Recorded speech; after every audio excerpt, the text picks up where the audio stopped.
بسم اللہ الرحمن الرحیم۔ السلام علیکم۔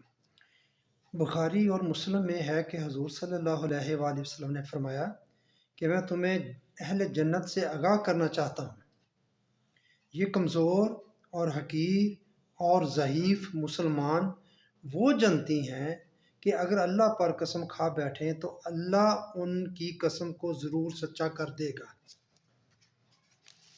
ترمذی میں ہے فقراء اغنیاء سے، غریب مفلس امیروں سے 500 برس پہلے جنت میں داخل کر دیے جائیں گے۔ کیا سبق ملتا ہے؟